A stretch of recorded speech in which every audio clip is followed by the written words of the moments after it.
Bismillahirrahmanirrahim. Assalamualaikum warahmatullahi wabarakatuh.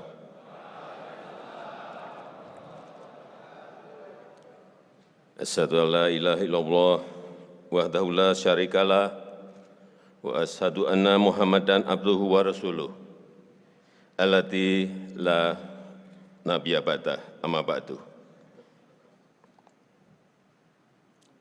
Yang saya hormati Presiden kelima Republik Indonesia, Ibu Profesor Dr. Hajah Megawati Soekarno Putri,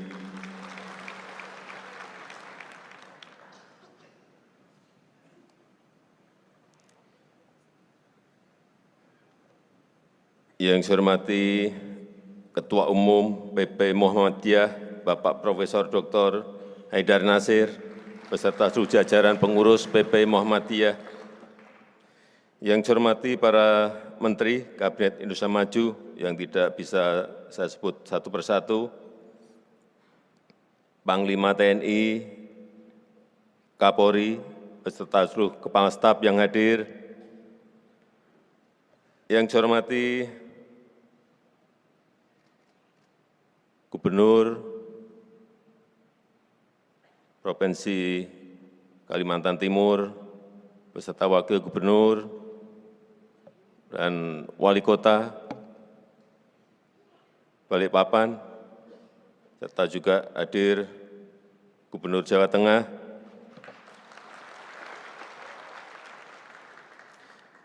yang saya hormati Ketua Umum Pemuda Muhammadiyah, Bapak Sunanto, Cak Nanto,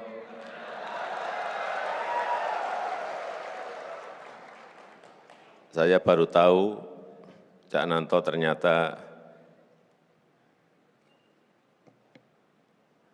ada baunya Madura, tapi ada baunya Solo juga. Tapi jangan-jangan pas di depan saya aja ngaku-ngaku seperti itu. Karena banyak orang kalau pas ketemu saya, Pak, saya ini juga orang Solo, Pak.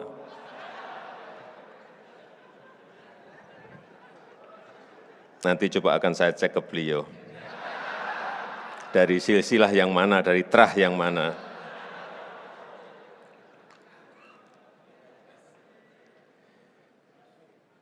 Yang saya hormati seluruh ketua PB Muhammadiyah se-Indonesia yang hadir, Bapak Ibu hadirin dan undangan yang berbahagia. Saya betul-betul menaruh harapan besar pada Muktamar ke-18 Pemuda Muhammadiyah ini untuk menghasilkan agenda besar dan langkah-langkah besar. Mengapa? Yang pertama karena Muhammadiyah adalah nama besar, brand besar, organisasi pelopor pembaharuan Islam di Indonesia. Yang kedua, jumlah pemuda sekarang ini sangat besar. Struktur demografi Indonesia sekarang ini didominasi oleh generasi muda.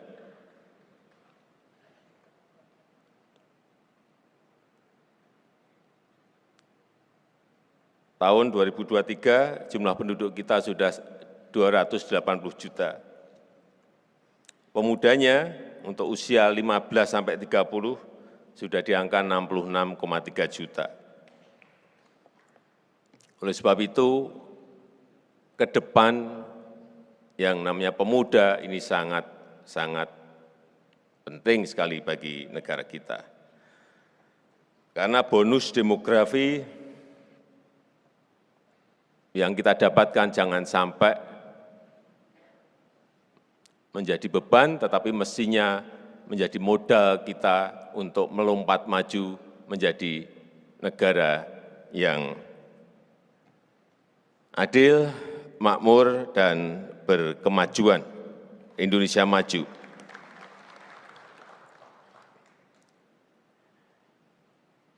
Kalau bonus demografi ini betul-betul tidak kita garap secara baik, ini akan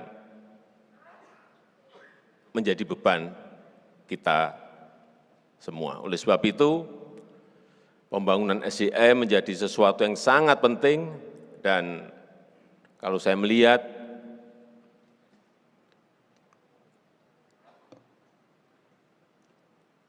kenapa Korea Selatan, Taiwan, Jepang bisa melompat maju, dan ada negara lain di Amerika Latin, banyak negara di Amerika Latin dari tahun 50-an, tahun 60-an, sudah menjadi negara berkembang, tetapi sampai sekarang juga tetap menjadi negara berkembang.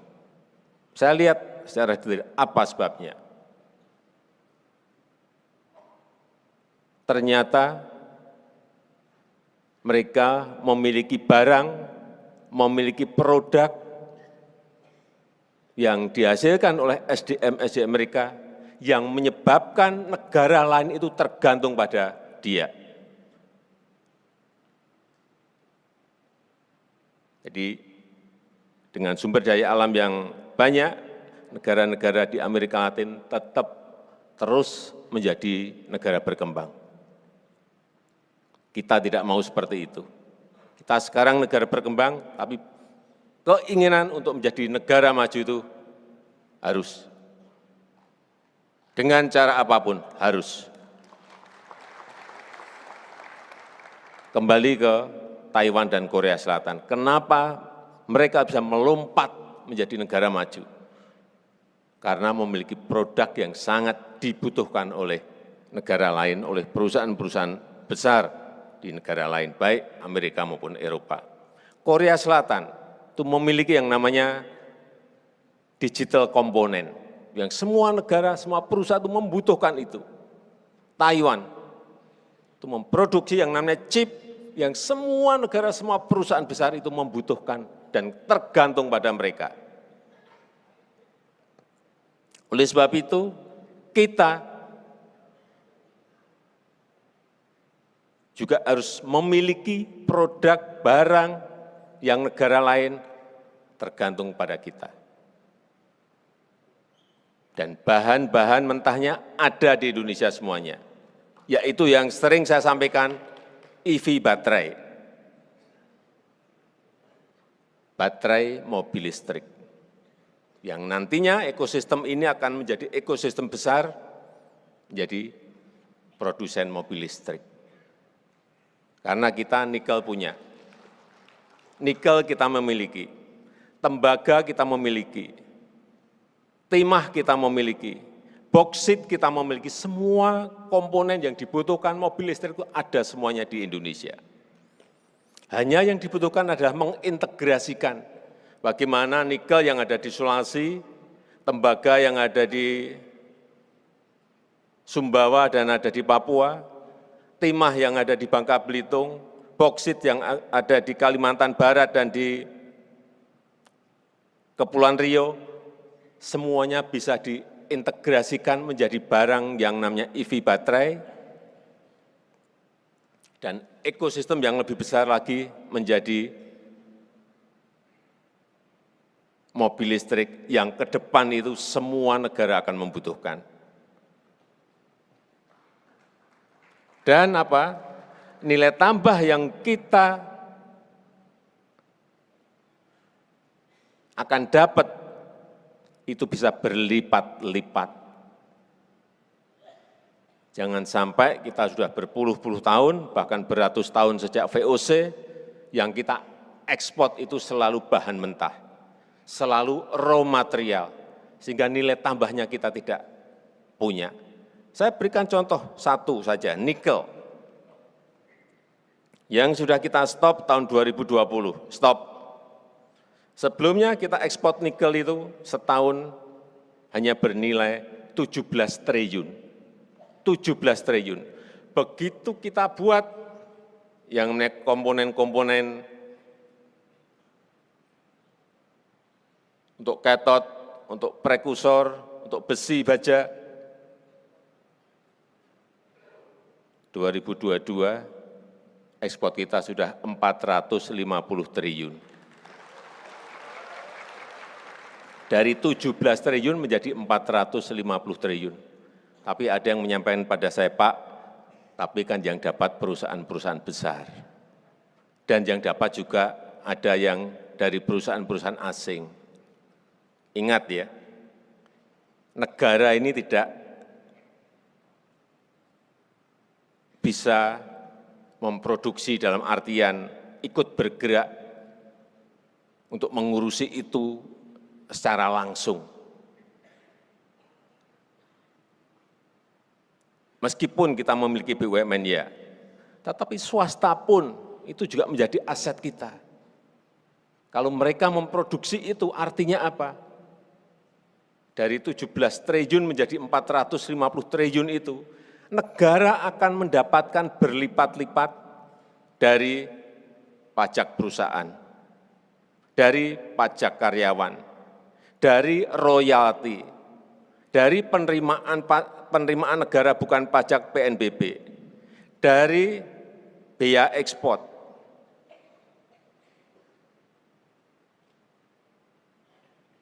dari royalti. Kalau kita juga ikut memiliki saham sebagai contoh di Freeport, kita akan dapat ini. Dari sinilah negara mendapatkan penerimaan, mendapatkan pendapatan, dan ditransfer lagi ke daerah, ditransfer untuk dana desa, ditransfer untuk bantuan sosial, dapatnya dari situ. Sehingga kalau ekosistem besar ini kita dapatkan, dan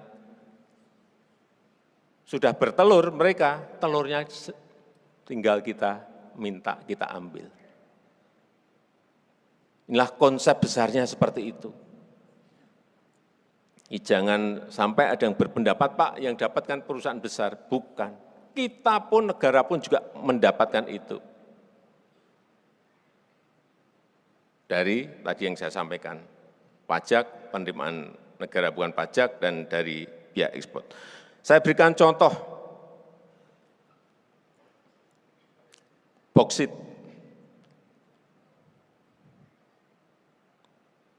Sebelumnya, boksit itu adalah, Indonesia adalah eksportir nomor 3 boksit ore. Bahan mentahnya boksit itu kita nomor 3, eksportir nomor 3. Yang kita ekspor apa? Kayak tanah dan campuran batuan udah kirim.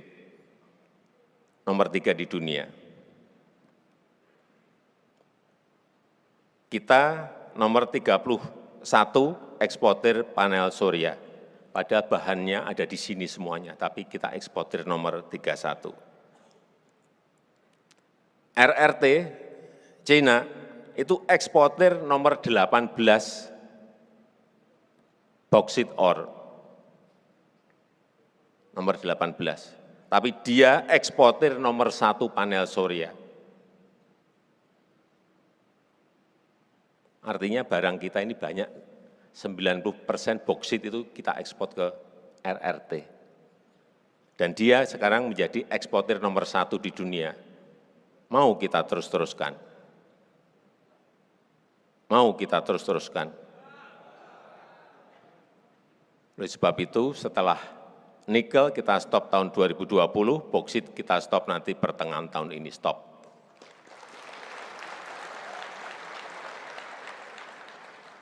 Tapi kita masih ada persoalan besar satu. Kita nyetop nikel itu digugat di WTO, digugat oleh Uni Eropa.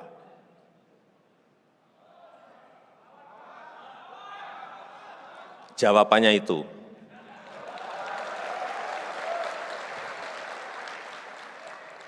kalau kita digugat, kemudian kita mundur, kita belok kanan, nggak jadi, sampai kapanpun jangan berharap negara ini menjadi negara maju.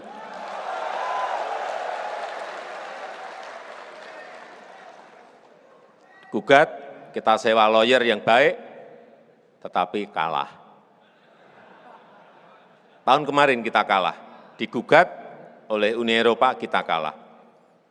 Tapi saya sampaikan pada Menteri, jangan juga berhenti. Lawan. Sehingga kita banding. Nggak tahu nanti kalau banding kalah lagi.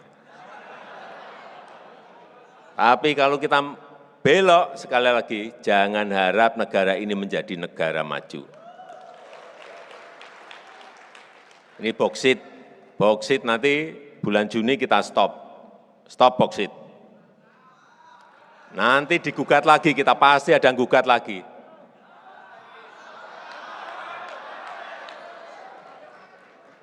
Ya kita lawan lagi. Kalah, ya tetap maju terus, jangan kalah kita belok, percaya saya. Karena dari sinilah, industri inilah yang akan menciptakan lapangan kerja yang sangat besar sekali. Sangat besar sekali. Setelah boksit, nikel stop, boksit stop, nanti tembaga stop, timah stop, mau tidak mau perusahaan-perusahaan besar, negara-negara besar nanti akan investasi di sini. Saya sampaikan waktu bertemu dengan Uni Eropa, Indonesia ini tidak menutup diri, kita itu terbuka. Tapi jangan paksa kita untuk mengekspor bahan mentah. Enggak, udah enggak mau kita. Kalau kamu ingin memproduksi katot, prekursor, panel surya, silakan datang ke Indonesia, kita terbuka. Kurang apa kita? Kamu boleh bekerja sama dengan perusahaan di Indonesia. Kamu boleh bekerja sama dengan BUMN Indonesia. Kamu juga boleh mendirikan sendiri di Indonesia. Juga tidak apa-apa. Tetapi industrimu, pabrikmu itu ada di Indonesia, bukan ada di Eropa. Karena dari situlah kita akan mendapatkan sebuah manfaat yang sangat besar. Kesempatan kerja yang seluas-luasnya bagi rakyat kita. Larinya ke sana. Sekarang ini contoh peluang industri kalau kita melakukan hilirisasi. Nikel menjadi EV baterai. Itu bisa 67 kali nilai tambahnya. Boksit menjadi panel surya itu bisa 194 kali. Bayangkan masa kita mau ekspor hanya dapat sekali aja. Ini bisa 194 kali hasilnya. Tembaga menjadi elektromotor itu bisa 77 kali. Timah menjadi komponen elektro PVC itu bisa 69 kali. Gas alam, jadikan pupuk, jangan diekspor hanya dalam bentuk gas alam, bisa 4 kali. Belum yang kelautan, belum yang perkebunan. Mau kita terus-terusan, kita ekspor bahan mentah? Enggak, stop.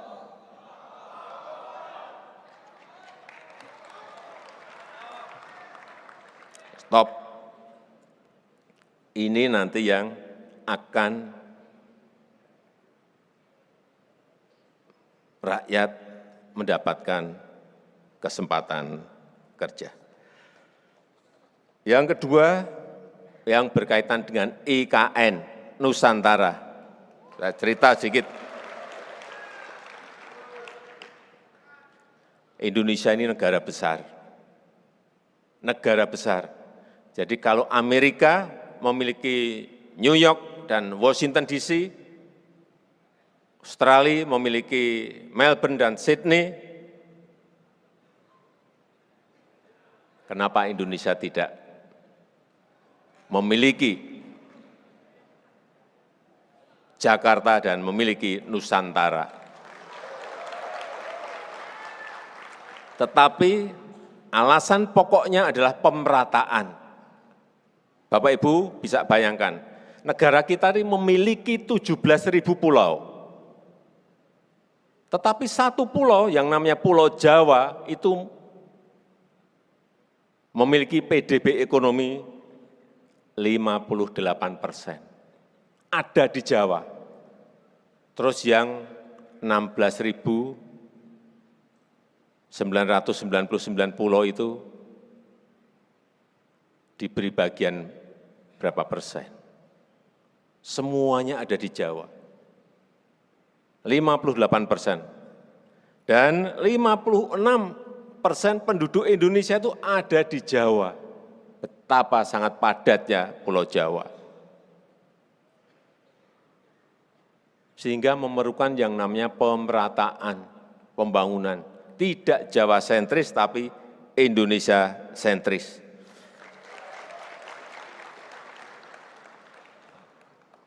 Dan yang perlu saya ingatkan, bahwa kita pindah ke ibu kota Nusantara ini, juga ini bukan gagasan saya, enggak. Ini sudah sejak Bung Karno tahun 60, Bung Karno sudah akan memindahkan ibu kota Jakarta itu ke Kalimantan, yaitu di Palangkaraya. Sehingga waktu FS itu juga, semuanya kita lihat lagi, di titik mana yang paling baik untuk perpindahan ibu kota itu. Dan yang paling penting, kita ini juga bukan hanya sekedar pindah gedung kementerian, bukan itu, bukan fisiknya yang ingin kita pindah. Kita ingin memindahkan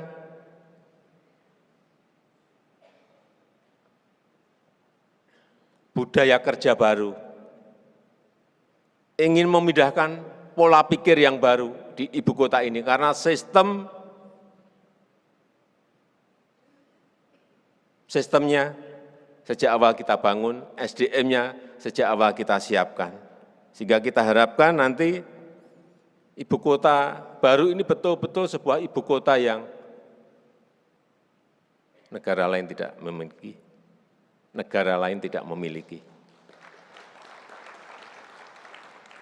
Memang ini bukan pekerjaan yang hanya setahun, 2 tahun. Ini mungkin akan selesai, insya Allah mungkin 15 tahun sampai 20 tahun. Tapi kita harus berani memulainya. Jakarta sendiri sudah sangat padat, sangat macet. Tetapi Jakarta tetap akan terus kita perbaiki dan menjadi kota bisnis, kota pariwisata, kota ekonomi, dan Nusantara menjadi kota pemerintahan. Saya rasa itu yang ingin saya sampaikan dalam kesempatan yang baik ini, dan dengan mengucap Bismillahirrahmanirrahim, pada siang hari ini saya buka Muktamar ke-18 Pemuda Muhammadiyah tahun 2023. Terima kasih. Wassalamualaikum warahmatullahi wabarakatuh.